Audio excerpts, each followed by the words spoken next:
Today we're going to be talking about 4 ChatGPT hacks that you can use to essentially automate some of your SEO. And we know that that's sort of like it's sort of a real aspirational thing, this idea of automation, because so much of the AI tools, Derek, we have this hope that we would just be able to put in a magic prompt and whatever we'd like, we'll get back. And that's not really how it goes historically, but today you're actually going to be sharing 4 of those. Yeah, I mean, and a prompt is really just a good way to start your journey on that prompt, right? So, learning to have a conversation with it and tweak things so it actually gets the result you want, and then customize that prompt to be more refined for yourself. Because I find that everything is different all the time, and plus, like we engineer a prompt works really good last month, and it's kind of changes just because of the way GPT starts understanding a little bit better. So the smarter it gets, the more concise you can be, honestly. So Yeah, that's really fascinating. And so, as always, if you're joining us for the first time, welcome. If at any point you have questions, just throw them right into the Q&A. And if you're joining us for a repeat time, welcome back. And we'll give you the secret signal when you start making all of the barking noises around 35 minutes in, and then we'll be good to go after that. But yeah, great to see everybody. Thanks so much for hopping on. Why don't we just get into it, Derek? You know, everyone there. So Derek is Chief SEO Officer at SearchTides. SearchTides is a hub for all things SEO, organic, the future of AI, search, commerce on the internet, all that good jazz.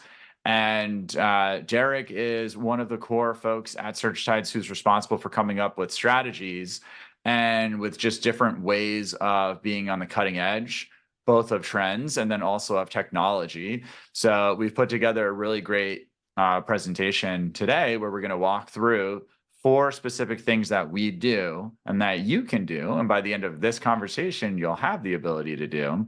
So Derek, if you maybe want to load up the deck, we can get into it. for sure. Let's make Sweet. sure we get the right screen. Good to go.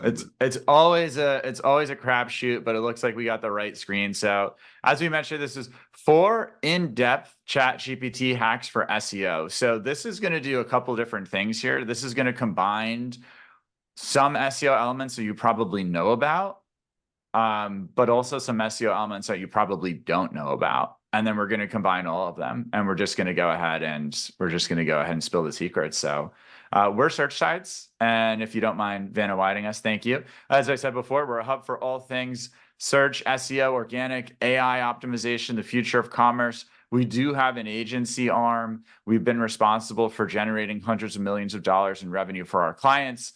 And we are probably most well known for breaking down the different foundational influence and human errors of SEO as we go in now and then also into the future as well. Today, we're going to present to you 4 in-depth hacks that you can use right now for ChatGPT. And we're going to go through those 4, and then Derek's going to kind of get into the specifics of them. So the first thing we're going to talk about is magically turning any piece of content into automatically helpful content, which is obviously helpful. The second hack that we're going to talk about is how to automatically add EEAT enhancements to your content. The third hack that we're going to go into is incorporating topic boosting. So this is using specific components of different topics as opposed to being so narrowly focused on keywords. And then the fourth hack, of course, is going to be fixing these things called topicality issues. And this is going to allow you to stay focused on the core elements that you're writing about, as opposed to getting a little bit further off, which leads to helpfulness penalties. So Derek, if you didn't mind taking it over and kind of taking us through the hacks. Yeah, for sure. And just a quick note, the last hack, the difference between number 3 and 4 is 3 is generally on a single article, and then 4 is a site-wide issue. So that's addressing a lot of the HCU type update issues. Awesome. And then for all of those who may or may not remember, HCU is the helpfulness content updates. Google's kind of had the last 3 major algorithm updates be around grading the general helpfulness of your website as well as the content within that website. Yep. All right, so the first one we're going to be talking about is magically turn any content into helpful content. So little backgrounds. We don't find that like helpfulness specifically doesn't have like an easily measured metric because helpfulness is honestly interpreted a million different ways. And let's see what's going on here.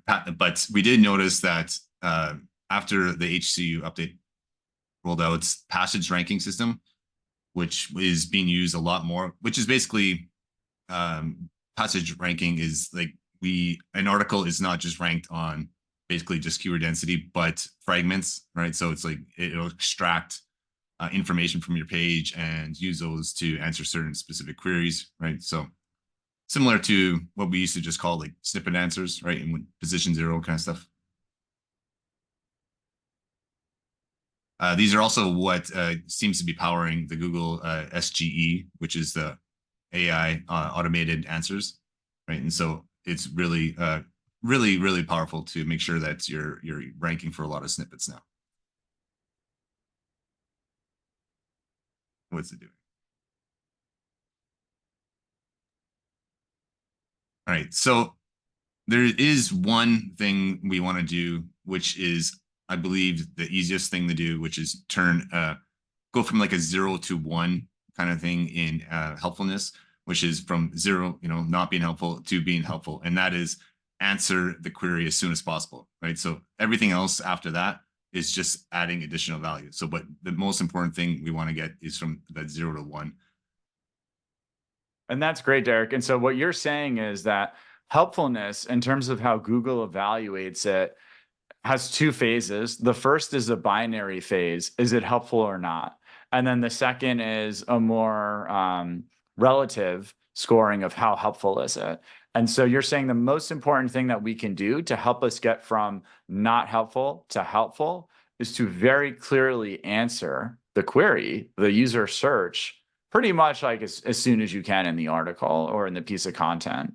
Yeah, correct. So you have to think of this is probably most likely is a user metric, right? So are people coming to your webpage, are they either frustrated or are they being successful in finding their answer, right? So usually when someone's coming to your page, it's one specific query that you're targeting, and where they find that query on the page will determine if that page is helpful or not, right? So that's the broadest, simplest term, right? So we can continue to make it more and more and more and more helpful, and that's where then you get probably a grading system where it's just like, hey, this piece is more helpful than that helpful, but the ones that are not helpful are very easily ruled out, I think. So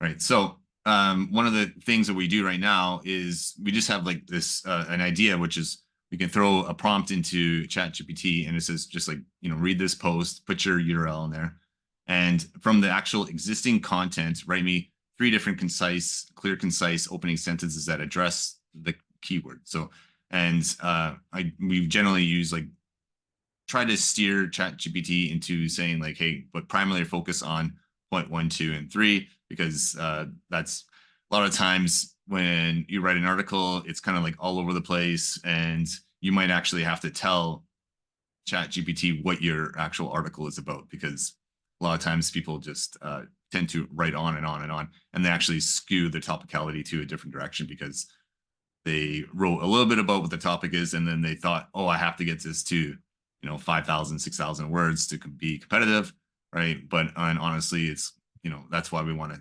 tell GPT to kind of focus on the specific tasks. So I have no idea if this is going to work, but there's a click here, a link. Let's find out. And while Derek is loading that up, so basically what Derek is saying is, if we just paste the article there, we may or may not have written a good article, or we may or may not be looking at a good article. And so by using the primary focus points, that enables us to guarantee that we're looking at the core points of the article or the piece of content. All right. It's not showing it on the screen. I think if you exit, okay, perfect. All right. So this is an example where we used a sample query, which was best whey protein for weight loss, right? So there's a very general thing, which is whey protein, and then best is more of a qualifier. And then we want it to be for a specific type of audience, which was just for people trying to lose weight.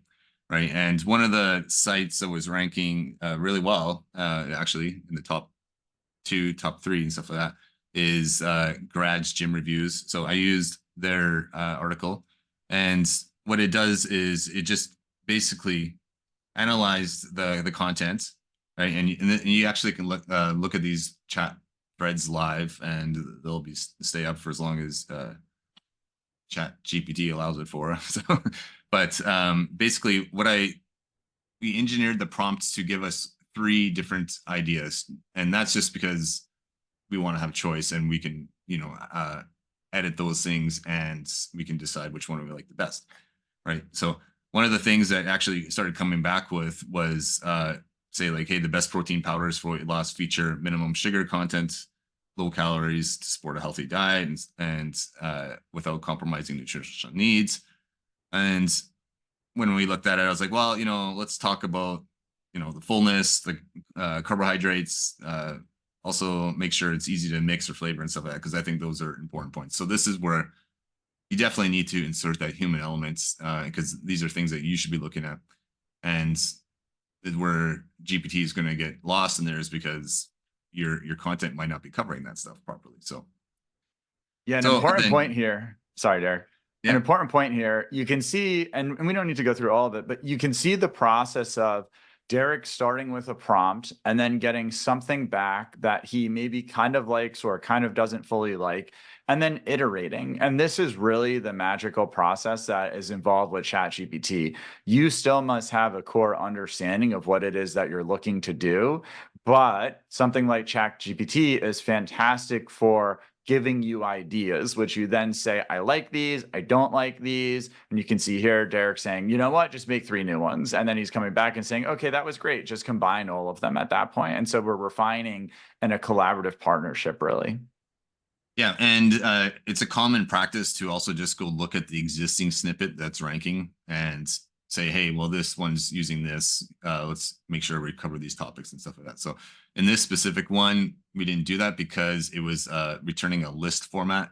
And that's just like the flavor of the day sometimes, right? So sometimes it provides, because this is subjective, right? So it's like, hey, let's give someone multiple points, like, hey, try this supplement, this one, this whatever. And this one, we wanted to actually have this more as a opening paragraph for helpfulness, right? So in my opinion on this one, and it might be different for some people, and this is why testing things is important, right? So you can try product based, you can try more broader these are actual criterias to make what a protein shake would be for someone trying to lose weight, right? Because they're going to be concerned about, like, when I'm looking for a protein shake, it's going to be a lot of calorie issues. It's going to be like, hey, am I going to be hungry all day, kind of thing like that. That's kind of an issue.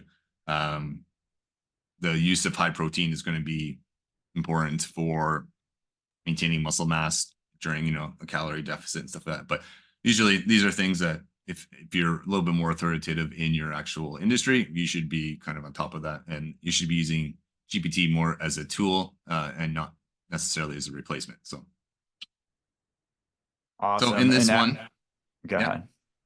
So in this one, we just kind of combined all 3 points. So I was like, hey, make sure we talk about sugar content, calories, carbohydrates, satiety, easy use, flavor, and stuff like that. So it actually produced some pretty good ones. I liked the first one, which was like the best protein powders for weight loss are formulated to be low in sugar and calories, high in protein to preserve muscle mass, and feature minimal carbohydrates while being able to mix and be delicious to ensure consistent use, right? So all these things would be a great criteria for the article. So that would prompt you to like, yeah, this is kind of what I want to do. And let me read on into the article to get further into details. So. And you can see that as Derek is doing this, he obviously knows about protein powders. Otherwise, he wouldn't be able to get to this area. And so he's actually using EEAT components in his own. He is someone who has experience. He is someone who has a certain level of expertise on this topic. So he's able to use that knowledge to create something that's going to be a higher quality than someone who is just trying to pull a rabbit out of their hat and they don't actually know about the topic, which is critical. You can't really fake it. You just have to actually know about the thing that you're looking to tell the world about. Yeah. So, and honestly, this what I would be doing is split testing these different ones and seeing how uh, user responses, like maybe get long. You want to get better time on site. You want to have less people pogo sticking off your article and stuff like that. So, and this is just basically for me, it would change the article from, hey, am I in the right place or not, right? So a lot of articles, especially because this is a very heavy affiliate niche, they kind of go right into just promoting supplements and stuff like that. And so it's you need to provide some kind of non-biased opinion on things, right? And this is a good way to make sure you have like an opening criteria, right? So this would go pretty much right at the top of your article, and so people know they're in the right spot. Um, all right, so let's close that. And so, like we were saying before, that was basically get from 0 to 1, which is I think is literally the most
How can we prompt ChatGPT with these elements, right? So we can ask ChatGPT to add comments, or provide analysis on different things. So we can do like personal experience is one of the ones that we're using a lot right now. Expert commentary, that's also it's expertise, but can be experience as well. Useful quote or statistics, so that's authoritativeness, and patient advocate, which is it's trustworthiness, but it's also authoritativeness. It's also can be experience. So that's one of the ones I like one of the most because it kind of touches on a whole bunch of things. But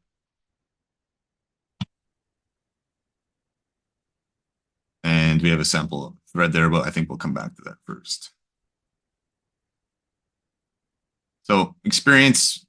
So let's take our actual whey protein article again and say, this is what we actually do. We use this prompt. So this one, the writer of the piece was actually Lindsay, right? And I said, we just asked her, like, write a mock example of how Lindsay could include personal experience into this article, right?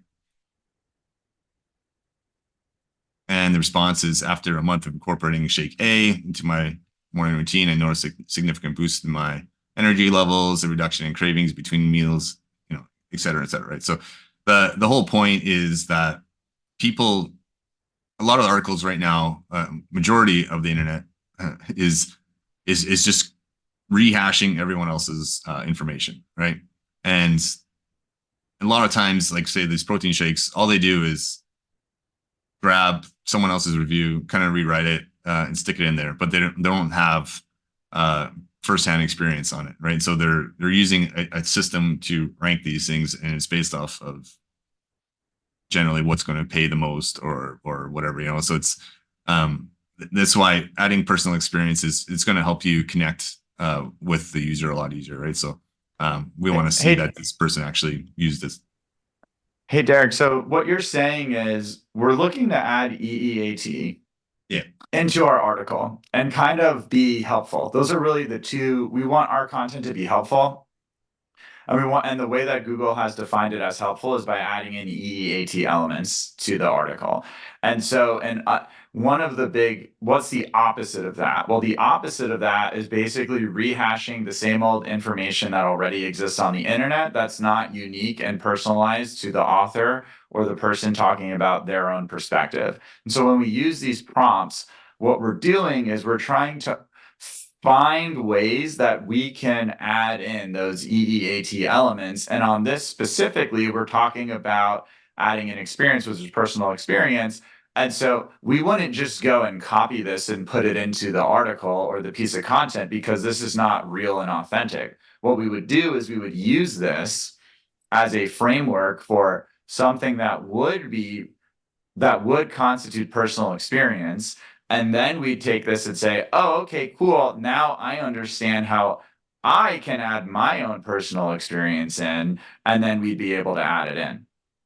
Yeah, and then it's basically because the way we're doing this is because when we work with like a writing team or any kind of expert and stuff like that, it seems to be like, well, I don't know what to write in there, and so it will give them basically take out a lot of the legwork and just say like, oh yeah, this makes sense, but it was more like this, whatever, like that, so they can modify it.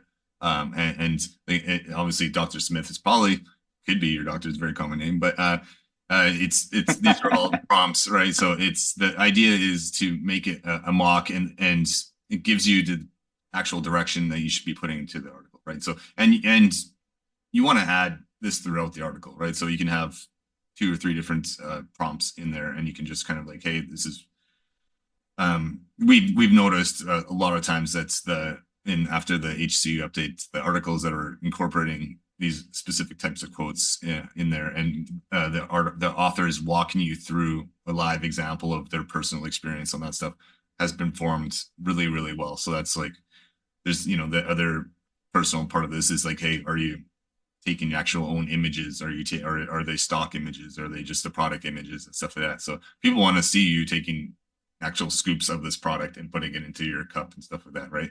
You drinking it at the gym and stuff like that, so any kind of before and after kind of photos and all that kind of stuff is going to help you connect with the user. So People are looking for authenticity, and so therefore is Google. This is great. Let's look at what's the next example?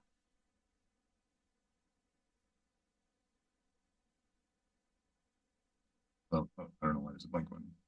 All right, so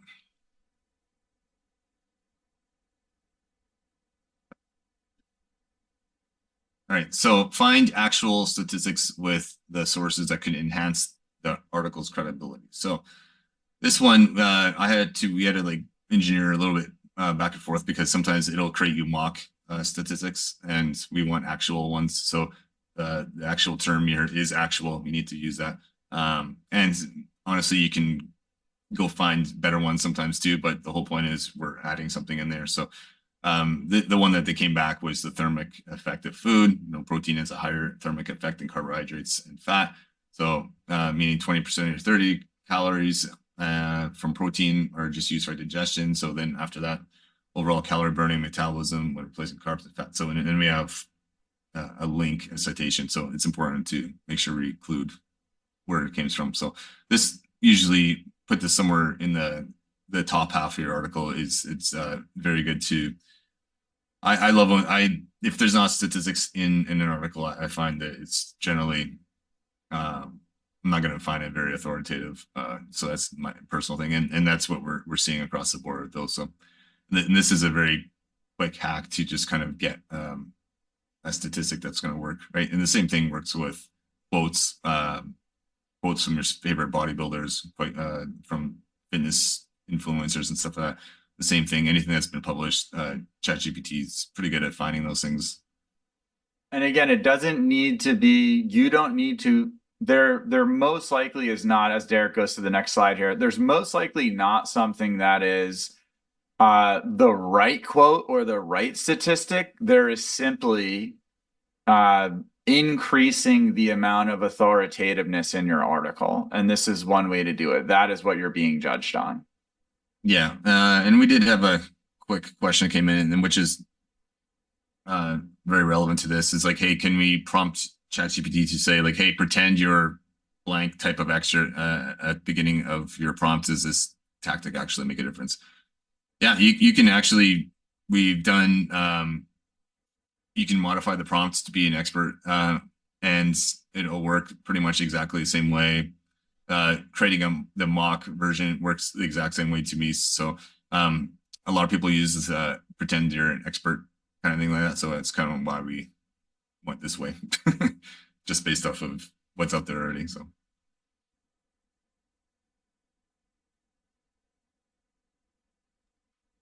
Very cool.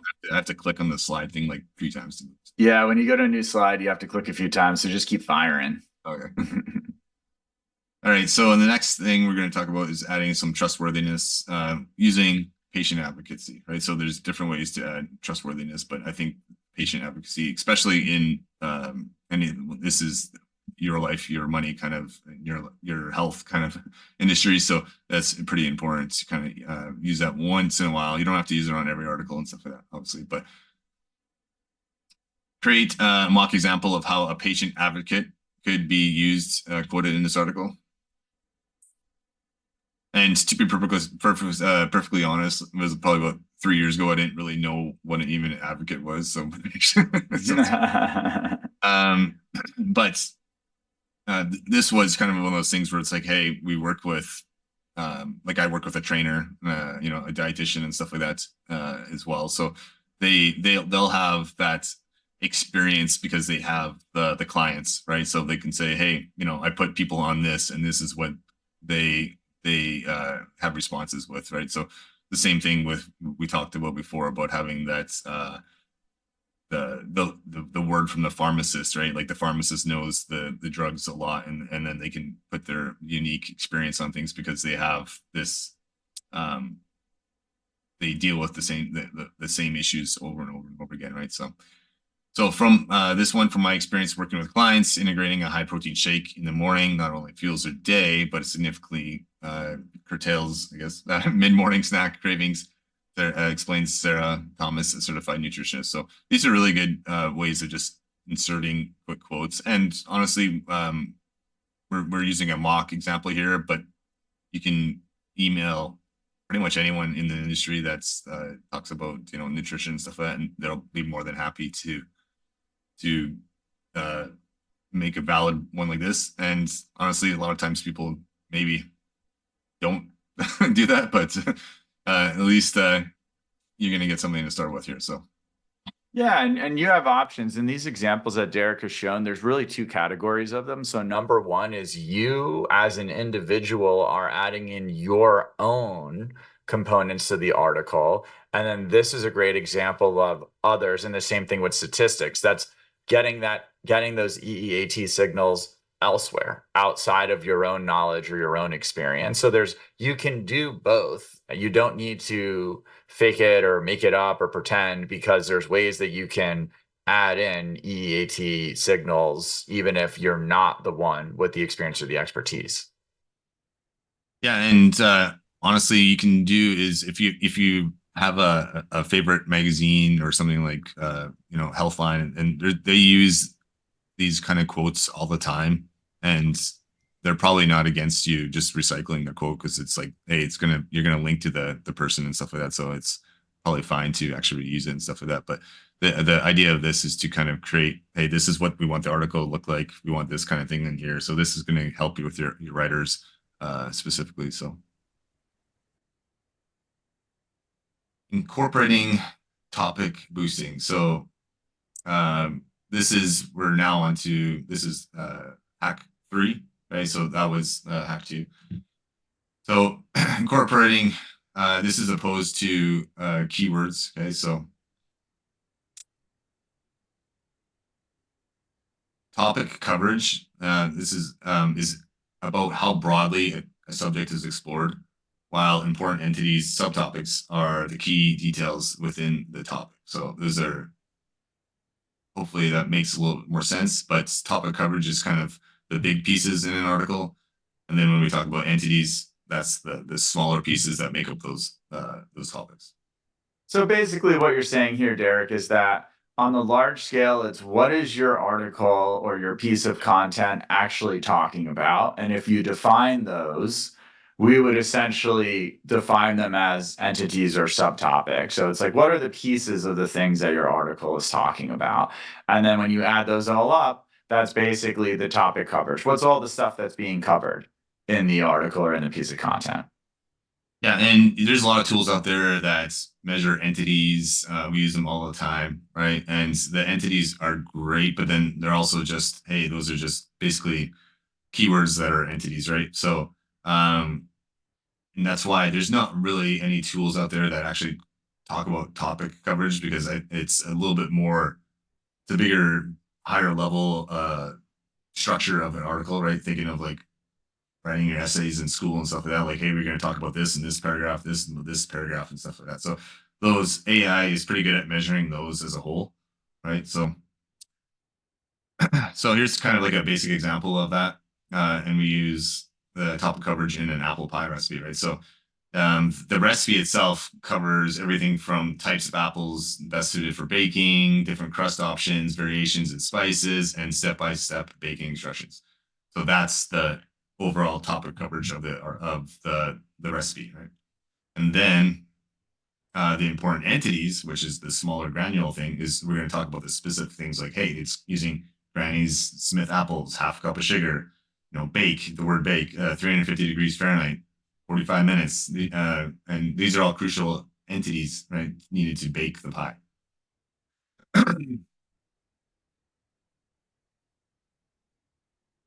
So we can use, we have a custom GPT that you can use, and you can just plug your articles in there and try to figure out what's going on there.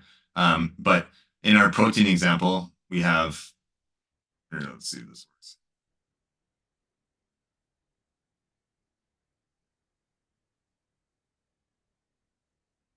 All right, just so I can read it. So what we do is we basically we put our content in here, right? And the topic here, which is best whey protein powder for weight loss. Here's my content. I use someone else, which is a vegan protein powder one. And then my 3 competitors. and it starts analyzing the content as like a whole. So like, hey, these people and it was designed to specifically call out the specific elements on other people's pages, and then so it gives you a little bit more in-depth examples of like, hey, this is what you want to do over this one because hey, the Mayo Clinic, for example, uses they have a authoritative voice with concise language backed by scientific information on how protein shakes can complement weight loss diet, right? So then there's a link to the uh, vegan. Well, it's linking to your product again, but same thing. It tells you like, hey, how what Healthline does differently than yours. It tells you um, any kind of like, hey, someone's covering Healthline is talking about misconceptions and stuff like that. So if we're not talking about myths about that whey protein on the page, then it's probably a good idea to start including those things, right? So the actual thing, well, to summarize what those things were was to delineate between whey and plant-based proteins as Healthline does. So that's a core topic that's missing on the page. A section about how whey protein specifically aids in weight management. I think that's pretty important. Concise information backed by scientific insights on how protein shakes can complement a weight loss diet. High consumer ratings could further enhance the trust and utility for your readers. So not just talking about your reviews, but hey, what is the industry talking about those things as well? Um, Providing recipes or creative ways to use whey protein in your meals might increase engagement and provide value to your audience. And discussing myths about the whey protein, especially concerns related to health risks or dietary impacts. So there's a lot of issues around drinking protein powders, especially if you're drinking 4 or 5 of them in a day, kind of like that. So, any questions about that? Awesome. We did get one question before, but I did want to mention there's a couple of folks raising their hands, which is awesome. If you just want to type your question into the Q&A, that'll enable us to answer it. We have a question about trustworthiness from before. We can maybe do it, Derek, at the end of this section. Sure. Cool. All right. We want ready to go into hack 4? Okay, before we do that, we did get a great question that said, hey, does the trustworthiness, so in order for information to be deemed trustworthy, does that need to exist online? It's a good question, and that's probably not a straight binary yes or no kind of thing like that. I think it helps to exist online, but the trustworthiness is going to be there's different levels of it, right? So, hey, is that person trustworthiness? That's going to be important, right? So, if you're relying on, say, like your author, right? It's a doctor and stuff like that. Is a lot of people were getting caught up in HCU is basically because they only existed on that site. They didn't have social profiles. They didn't have you couldn't find their degrees or whatever, like that kind of stuff off the site, right? So that's background trustworthiness, right? Adding a quote or citation or say like statistics or anything from an actual other person author. I think those things, if you're quoting someone, that person needs to be real and findable, right? Same thing with a statistic, but say if you're getting a custom statistic, say from a company, right, saying, hey, 49% of our sales are whey protein and our customers like this because of the low calorie counts. You're not going to find that online. So, but you'll be able to find that company online, which is going to be reputable, right? So, for the most part, you want to be able to back it up in some way. At least someone is going to be able to find the breadcrumb trails, right, to find things online. So, it's a good question, and for the most part, it should be online, right? Awesome. And then we had a follow-up question about just topic coverage in general. Like, where do we want to use it the most? That's pretty much on all articles. Is that how you interpreted that question? Yes, it is. Yeah, so it's topic coverage is going to be important is when you're competing, and you want to make sure you have the best topic coverage of everyone on page 1, right? So that is basically an arms race. If everyone's covering the topic, say 17 out of 20 different elements, you want to make sure you're at least covering 18 out of those 20 elements, right? And do them a little bit better. And at the same time, we do something that's not in here, which is negative topic elements, which is like, hey, are we covering topics that no one else is covering, and why aren't they covering it?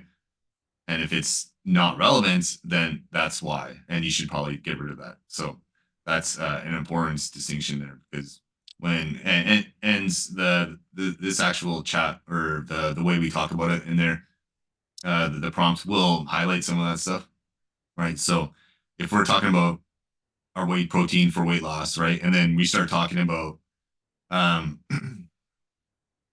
say no, what would something packing on extra muscle at the same time, and all this stuff like that, right?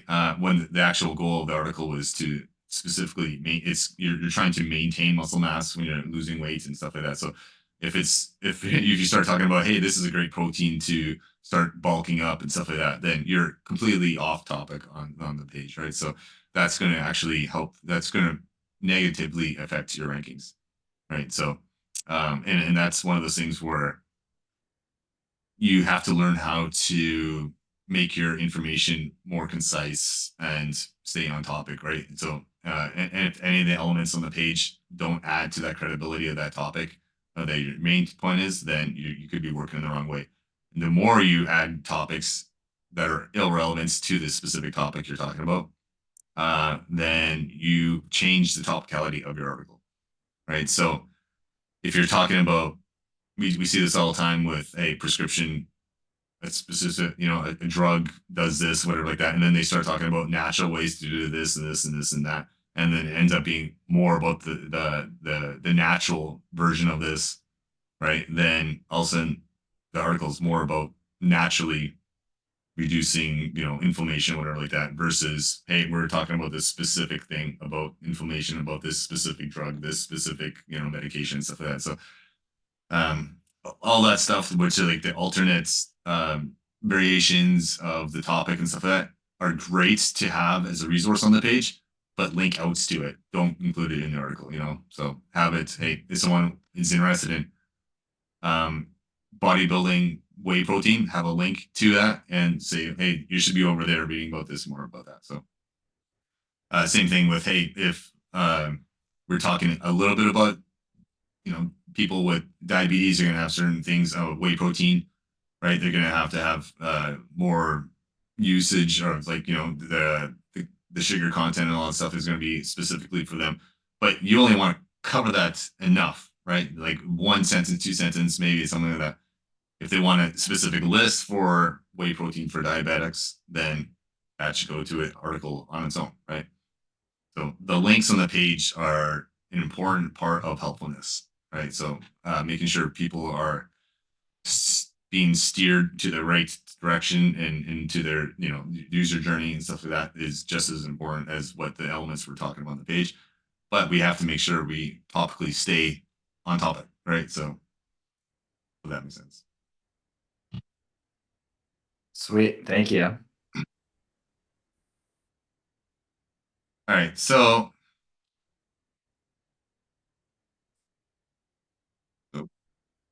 fix topicality issues to stay focused. So having a wide range of topics in your articles is not helpful, right? So what we have here is like a little radar chart. And this was an analysis of a site for about 100 articles, right? And anything that we use we use GPT for work, which is a plugin you'll have to get. And it's powerful because you can use it on Google Sheets. And what we did was we used that prompt to help identify how close the existing article is to our topical core. Hey, Right. Derek, So, sorry to interrupt. There might be some text for this slide that could make this explanation a little easier. I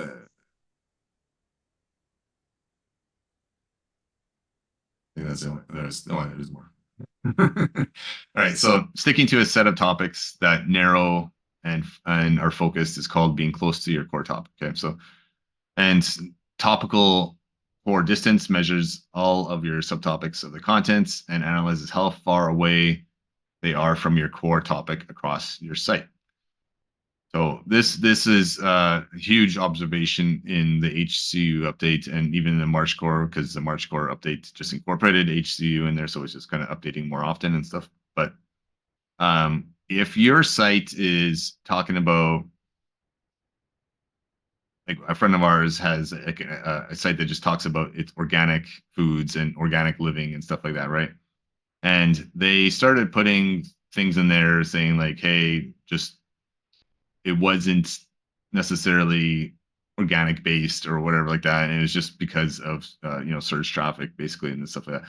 They started producing a lot too many articles that are on this outside ring, right? And the core this whole idea of using AI is to score your site and try to make sure we have some insight of like, hey, are we staying topically core, right? So if we're writing a site about like in our whey protein thing, our site is probably about, it could be about bodybuilding, could be about fitness and stuff like that, right?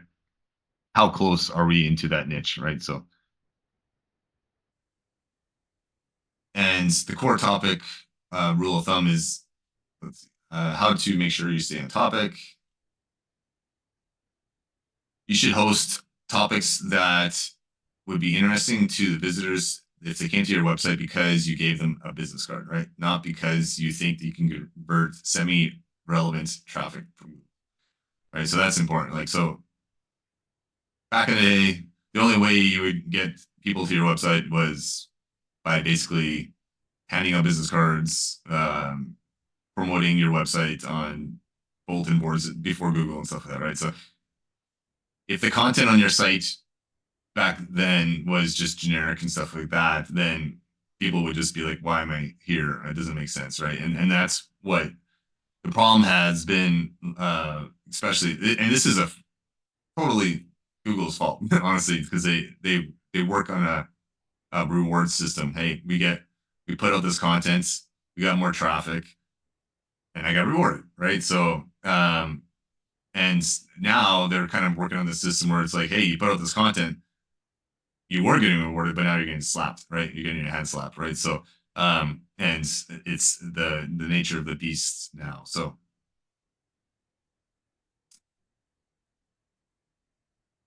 all right, I'm just gonna roll this one up. So here's 3 examples of our bodybuilding site, right? And we have, say, 3 different articles. We have 3 foods that can enhance the pump. I think that's a great core topic to be covered on a bodybuilding site, right? 7 foods to increase longevity. We put a hazard on here because while this can be relevant to bodybuilding, this is not necessarily a bodybuilding article. It's a longevity article, right? And then 7 foods to make you a better long distance runner. Definitely, that's far off the core topic of the site. And as a reminder, this is all happening at the website level. So we're not talking about one article here. We're talking about across all of the content on a website. So that is a big difference between the core topics and what we had just discussed previously. Yeah. And we're gonna another slide, we're gonna address like what to do with each one of these things, because each one of them it's not super clear cut all the time. There's a lot of We're sites. making it up. Yeah. We're making it up live. We're inventing the solutions to these sorts of things. They don't exist out in the wild, but that's one of the things that we do here.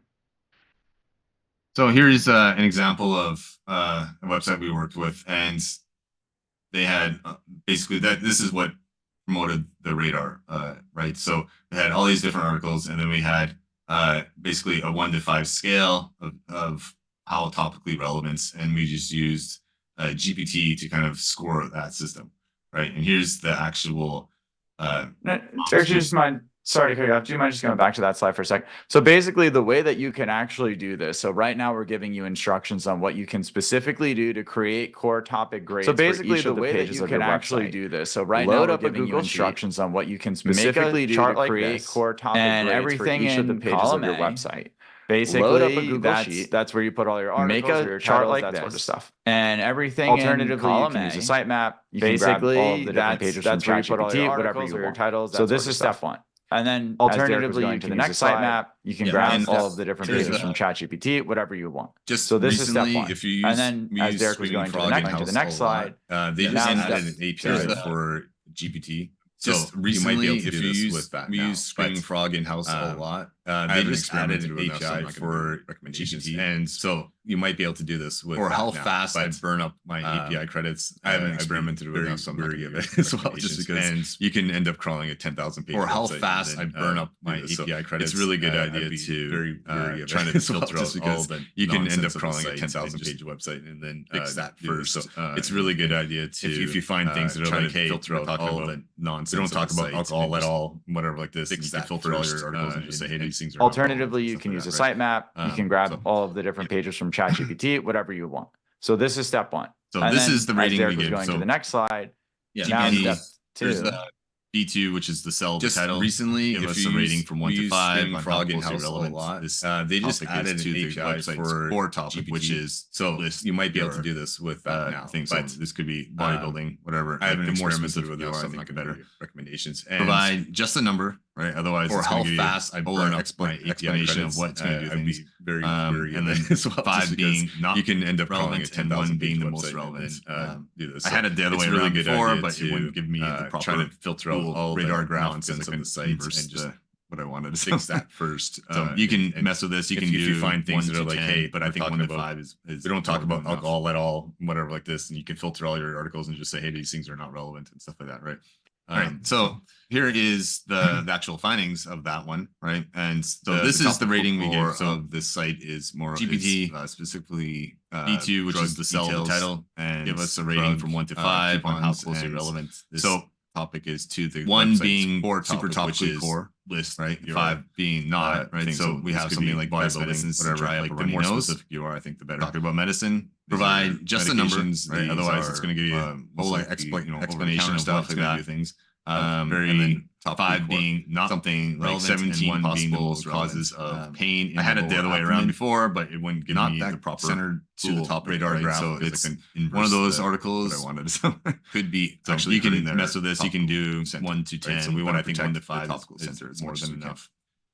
Right. And you have various ranges. So the ones that are going to be so. In between, here is those are the actual findings of that one, this, right? And the topical core on a site like this site 20 benefits of apple cider vinegar. Drug they can't even convert that article. So like what's the point of writing coupons and so this is the 1 being super top. The old thought process of like, hey, 5 being not this keyword. So we have something like low difficulty, dry up this. We can rank for it. Talk about medicine, convert it, right? So medications. These this is most likely common counter stuff like that. All the HCU very sites that we for hit something like 17 possible causes of pain in the lower abdomen. Not that. All right. So we have some recommendations here. One of those articles. And feel free to actually hurting their modify these based on your website. So we want to protect, honestly, sometimes if your entire site is one way, you might have to and you have various ranges. So, but the ones that are going to be in between, those are the ones you right now we're telling you that 3, 4, 5. So these are on a site like this, being 20 benefits of apple cider vinegar furthest away from your topical core. They can't even convert just that generally 301 or delete them. I'll say 301 them if they have links. This is the delete them if they have the old thought process of like, hey, just kind of get rid of this keyword. It's low difficulty with traffic. We can analyze these. Maybe we can conversions, right? So it's still redirected. So this is one of the ones that common problem across. I think people are going to get the most sites because they're going to be like, well, I get a lot of traffic from this, a lot of traffic, and you're gonna have to analyze that for conversions, right? And say like, hey, all right, so we have some really recommendations. It's not relevant to my topic at all. And feel free to getting conversions, but it's like modify these based on or whatever like that. Because honestly, sometimes if I'd still redirect it to one way article that's more relevant, everything that would have the same kind of target audience. Sometimes it needs to be done. So we're right now we're telling you that you don't 3, 4, 5. So these are that's up to you because it's your website. But 3 and 4 with traffic, right? These are the ones we just generally 301 or delete them. I'll say so if we go back to the one where we're saying, hey, delete them if they have for performance, don't have links, supplements for just kind of get rid of them. longevity, right? 5, Let's make sure that article is analyze basically it's targeting your bodybuilder still audience, redirecting. right? So this is one of the ones that I think people are going to get like they could be taking steroids. They're going to be I get a lot of traffic, be side effects, all this stuff like that. They need to have analyze longevity. that it's going to be an important part of their life. Say like, hey, if that article is written based off really person, it's not relevant to my average Joe coming in and just getting conversions, but it's like super. I think those are different recommendations, right? So and I'd still redirect this to an article that's more relevant. Change the relevance. Would have that same kind of target to your core topic, right? So and it's this is what we call cross-topic, right? So we can talk about you don't whatever longevity on the website. That's up to you because it's your website. Because it's relevance to a bodybuilder. 3 and 4 with traffic. You have to make it relevant to these are the ones we just improved. The bodybuilder has certain concerns, right? So if we go back to the one where we're saying, hey, we're 1 and 2 with no traffic, supplements. These are relevant to your site. Longevity, right? You have to let's make sure that just article basic SEO basically points, it's targeting your bodybuilder audience. Right? What's going on with people have you're not targeting a keyword properly. They're all that other helpfulness, like they could be taking steroids, they could be doing this. There's going to be side effects, all this stuff like that. They need to have longevity. It's going to be an important part of their still traditional SEO. If that article is written same thing with normal 1 and 2, right? Like your average Joe coming in, they have traffic, increase longevity. You're going to keep them in. I think those are different. And we'll say that right. What happens? And you're targeting from all the case studies I've seen. There's only a few change the relevancy of that article from HCU to your core topic, and it's. This is what we call each one of those. They have to perform. So talk about all the work, longevity on the website. So they have 400 right, couple of pages to they had a bodybuilder. All 400 to make it relevant. Then to the bodybuilder seeing improvement. Right? So the bodybuilder has it's certain concerns. It's not like when hey, let's just fix this 3, 4, 1 and 2 with no traffic. We should see a boost, but you're not going to get relevant boost that to your site. I think you're going to see. You have to troubleshoot it. There's just like basic SEO mild improvements, and a lot of that's going to be what's going on with this article. Page rank manipulation stuff like that. You know, like all that other helpfulness. Less pages on the website now.